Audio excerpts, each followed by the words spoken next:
और स्वागत है तुम्हारा फेस्टिवल। अब स्कूल में हर किसी को त्योहार का इंतजार होता है। अब चाहे वो एसी में बैठा नोट गिनने वाला प्रिंसिपल हो या फिर नर्सरी के रोते हुए बच्चों को क्लास में छोड़ने वाली आया, अब चाहे वो क्लास में पढ़ाने वाला टीचर हो या फिर हॉल में चिल्लाने वाले बच्चे, क्योंकि त्योहार के समय मिठाई मिले या फिर ना मिले एक चीज जरूर होती है, बकचोदी।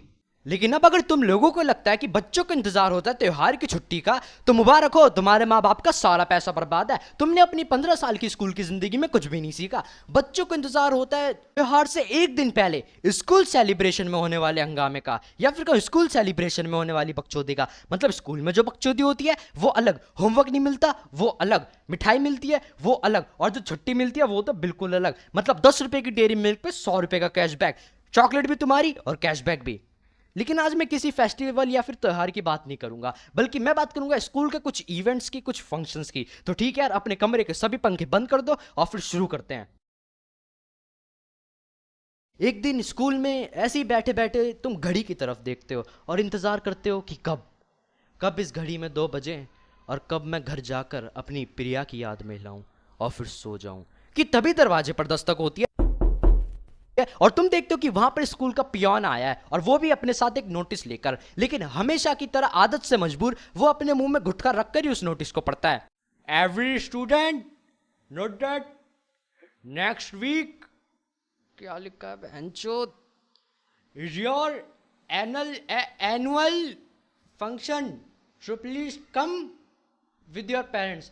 और बस ये न्यूज सुनने के बाद मानो क्लास में बकचोदी का संचार होने लगता है। बच्चों के खुसफुसाने की आवाज आने लगती है, गर्दनों के साथ पूरा शरीर ही घूम जाता है, और एक तरफ से तो हूटिंग भी स्टार्ट हो जाती है, क्योंकि अभी बच्चों की रगों में खून नहीं, माउंटेन ड्यू बह रही है। और एक आधा तो घोषणा ही करने वाला होता है आजादी की, तभी वहां पे खड़ा हुआ टीचर चिल्लाता है, साइलेंट।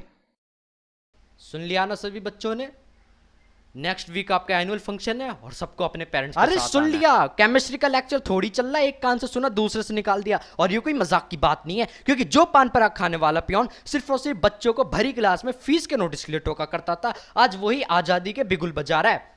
मिस्टर मल्होत्रा, आपकी 1 हफ्ते की फीस नहीं आई। अरे हाँ, दे दूंगा तेरी फीस, अपने स्कूल कंप्लीट करने से पहले तेरी फीस जरूर दे के जाऊंगा। भले ही सोनार के पास मुझे अपनी 3 किडनी क्यों ना गिरवी रखनी पड़े, लेकिन तेरी फीस जरूर दे दूंगा।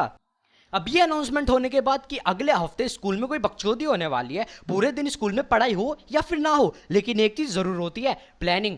कौन सी लड़कियां मैया योशिदा पर नाचेंगी और कौन सी शीला की जवानी पर, कौन से लड़के बदतमीज दिल पर नाचेंगे और कौन से रिंकिया के पापा पर। अरे एक दूसरे को मरने जीने की कस्में खिलाई जा रही है कि तुझे मेरे साथ चलना होगा। लेकिन पूरी क्लास से अलग लड़कों का एक ऐसा ग्रुप बनेगा जिसमें होते हैं जानवर। उनका बस एक ही मोटिव रहता है कि पूरे फंक्शन में गला फाड़ के चिल्लाना है, और तब तक चिल्लाना है जब तक खुद प्राण देह क्यों ना त्याग दे। और ये ग्रुप बहुत ही ज्यादा ऑफिशियल होता है, इसका सारा काम स्टेप बाय स्टेप होगा। आलू भुजिया लाने वाले से पेट्रोल भराने वाले तक सबके नाम पहले डिसाइड कर दिए जाते हैं। अब ठीक इसके अगले दिन भी सब कुछ नॉर्मल चल रहा होता है। तुम अपनी वही पेन फाइटिंग खेल रहे होते हो और दूसरों के पेन नीचे गिरा रहे होते हो कि तभी तुम्हारे क्लास टीचर क्लास में एंट्री करता है और वो मांगता है बच्चों से एक बीच का पेज। यार हर टीचर बीच का पेज क्यों मांगता है? क्लास टेस्ट दे दे के 70 रुपए का रजिस्टर 10 रुपए की कॉपी बन गया, सत्यानाश हो गया पूरे पैसों का।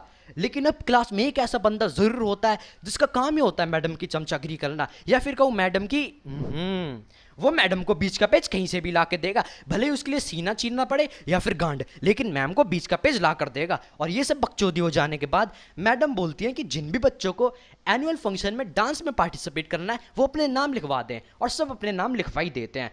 लेकिन मैडम भी अपनी आदत से मजबूर है, बंदर गुलाटी मारना कैसे भूलेगा। कोई नाम लिखवाए या फिर ना लिखवाए, लेकिन अपने टॉपर और मॉनिटर से एक बार जरूर पूछेंगी कि तुम्हें नाम लिखवाना है कि नहीं। अरे यार वो पहली जिंदगी में नचनिया बनकर नाच रहे हैं, अब क्या उन्हें स्टेज पर नचाना बाकी रह गया है? लेकिन अब तुम देखते हो कि तुम्हारा दोस्त भी खड़ा होता है और वो भी जाकर अपना नाम लिखवा कर आ जाता है, और फिर सीट पर आने के बाद वो तुम्हें देखने लगता है। लेकिन अब तुम भी अपनी औकात पर आ चुके हो, क्योंकि तुमने अपनी पूरी जिंदगी में सिर्फ और सिर्फ बारात में डीजे पर पियक्कड़ों के साथ सामूहिक डांस करा है, जिसमें फर्क नहीं पड़ता तुम माइकल जैक्सन बनकर नाच रहे हो या फिर सलमान खान की तरह। लेकिन अगर तुम वहां डीजे पर अंडरवियर पहनकर भी सिर्फ हाथ पैर हिला रहे हो तो वो भी एक डांस बन जाता है। लेकिन यह बात चल रही है 400 लोगों के सामने स्टेज पर नाचने की, और ये कोई मजाक की बात नहीं है। लेकिन अब तुमने कसम भी खा रखी है, और दोस्ती का असूल है, भले अपने गोटे क्यों ना टूट जाए लेकिन कसम नहीं टूटनी चाहिए।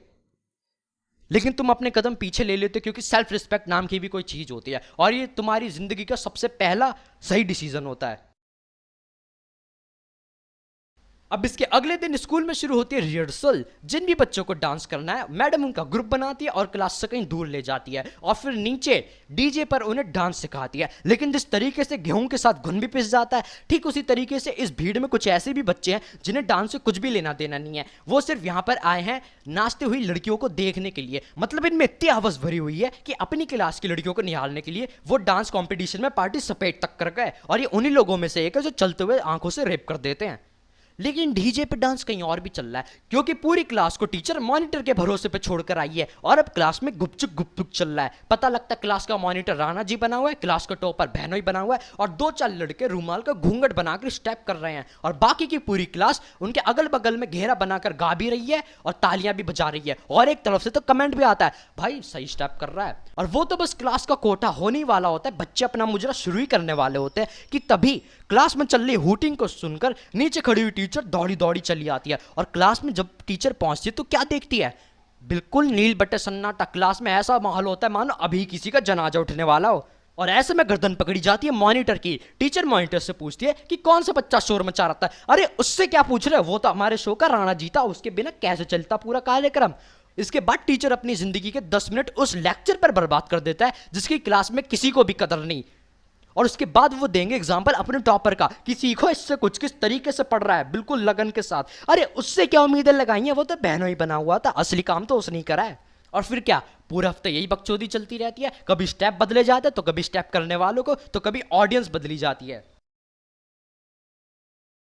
अब स्कूल में शुरू हो जाता है ऑडिशन, और मैं बता दूं कि इंडियन आइडल नहीं चल रहा है कि जितनी स्ट्रगल तुमने की उसके हिसाब से तुम्हारा सिलेक्शन कर ले। स्कूल वालों को प्रभु देवा से कम तो कुछ चाहिए ही नहीं, क्योंकि इस बार चेयरमैन साहब खुद अपनी चीफ गेस्ट के रूप में तशरीफ लाने वाले हैं। और इस तशरीफ पे बच्चों की बकचोदी का तमाचा ना पड़ जाए, इसलिए सिर्फ बेस्ट चाहिए, और टीचर्स के पास रह जाते हैं सिर्फ मुट्ठी भर लोग। और इसमें भी स्कूल वाले अपनी असली औकात दिखा देते हैं। वो क्या करेंगे, उन्हें जो कॉस्ट्यूम पहनकर नाचना उसका भी भाड़ा चार्ज करेंगे। अरे एनुअल फंक्शन तुम्हारा, स्कूल तुम्हारा, और वो तशरीफ लाने वाला भी तुम्हारा, फिर हमसे क्यों पैसे मांग रहे हो? लेकिन आखिरकार वो दिन आ ही जाता है जिसके लिए तुम आंखें बिछाए बैठे हुए थे। एनुअल फंक्शन का दिन आ ही जाता है, और इस बकचोदी की रणभूमि में कौन रथ पर जाएगा और कौन पैदल। मेरा मतलब है कौन अपने बाप की फॉर्च्यूनर पर जाएगा और कौन मारुति 800 पर, कौन से लड़के बुलेट पर जाएंगे और कौन से स्प्लेंडर पर, कौन अपने हरक्यूलिस पर जाएगा और कौन विक्की पर। इसमें भी कुछ लोगों को चैन नहीं मिलता। अब क्लास में एक लड़कों का ग्रुप जरूर ऐसा होगा जिन्हें करना होता है बात बात पर शो ऑफ। अगर उनका घर एनुअल फंक्शन की जगह से 200 मीटर भी दूर है तो इतने में भी एक कैब बुक करी जाएगी, और उस कैब को अपने सभी दोस्तों के घर पे ले जाया जाएगा, और तब तक गाड़ी भरी जाएगी जब तक कैब वाला खुद ना बोल दे कि भैया इससे ज्यादा लोग नहीं आ सकते। और फिर उस टैक्सी का भाड़ा जब तक 800 रुपए से बढ़ नहीं जाता तब तक गाड़ी रोकने का तो सवाल ही नहीं उठता है, और फिर गाड़ी रोकी जाएगी सीधा एनुअल फंक्शन की जगह पर। अब लेकिन अपना स्टेटस भी मेंटेन करना है, इसलिए पेमेंट कैश से नहीं सीधे पेटीएम से होगी। लेकिन सबसे ज्यादा आफत मचाते बुलेट वाले लड़के। अगर फंक्शन शुरू होने वाला 7 बजे तो 4 बजे ही अपनी बुलेट निकाल देंगे, और फिर धीरे धीरे करके पूरे मोहल्ले में घुमाएंगे, और जब तक उनके कलेजे को ठंडक नहीं पहुंचेगी, जब तक सभी के घर के सामने से 2-3 बार निकाल नहीं लेते। अरे देख ली तेरी फटफटिया, बार बार क्यों निकाल रहा है घर के सामने से। लेकिन अब तुम जैसे तैसे कर कर आखिरकार एनुअल फंक्शन की जगह पर पहुंच ही जाते हो, और तुम्हारे सारे मंसूबे ठंडे पड़ जाते हैं, क्योंकि तुम्हें पता लगता है कि एनुअल फंक्शन किसी पैलेस में नहीं, स्कूल के ही बगल वाले रामलीला ग्राउंड में होता है। हमारी बारी में तो बगल वाला रामलीला ग्राउंड बुक कर दिया गया था। फीस तो इस तरीके से लेंगे कि अंदर होटल ताज की एसी फैसिलिटी मिलने वाली है, लेकिन फैसिलिटी देते वक्त ऐसा लगता है कि अनाथ आश्रम में आ गए हैं। पूरे स्कूल में सिर्फ एक एसी लगा हुआ है, और वो भी प्रिंसिपल के कैबिन में। स्कूल का स्टाफ भी जैसे तैसे कूलर पर अपना काम चला रहा है, और बच्चों का हाल तो बिल्कुल मत पूछो, बिल्कुल ही बहरंड। पता लगता है हर क्लास में सिर्फ 2 ही पंखे लगे हुए हैं, जिसमें से एक का चलना ना चलना एक ही बात है, और दूसरे में से चलते वक्त ऐसी आवाज आती है कि अभी ही नीचे गिर जाएगा, उसके नीचे बैठने में भी फटके हाथ में आ जाती है। लेकिन अब तुम अपने मन को दिलासा दे ही देते हो, और तुम हॉल के अंदर एंट्री करते हो, और हमेशा की तरह बच्चों ने यहां पर भी कलेश काट रखा है। पकड़म पकड़ाई खेली जा रही है, कोई इधर से उधर भाग रहा है, कोई तुम में टकरा रहा है तो कभी तुम किसी में टकरा रहे हो, कभी बच्चे कुर्सियां गिरा रहे हैं तो कभी कुर्सियां बच्चों पर गिर रही हैं, और उनके माँ बाप को तो बच्चों की कोई कदर ही नहीं है। और वो ऐसा लग रहा है कि यहाँ पे एज अ फॉर्मेलिटी आए हैं, वो आराम से चेयर पर बैठकर फेसबुक चला रहे हैं। लेकिन अब तुम जैसे तैसे कर कर अपना ग्रुप ढूंढ ही लेते हो, और फिर अपनी सीट पर विराजमान हो जाते हो। अब इसके बाद शो शुरू हो जाता है, और तुम्हें पता लगता है कि तुम्हारा ये क्लास का टीचर होस्ट बना हुआ है और अब जितने भी बड़े वहां पे बैठे हैं उन सबको कोल्ड ड्रिंक सर्व करी जा रही है, क्योंकि बच्चे तो सिर्फ नाम के ही बैठे हुए हैं।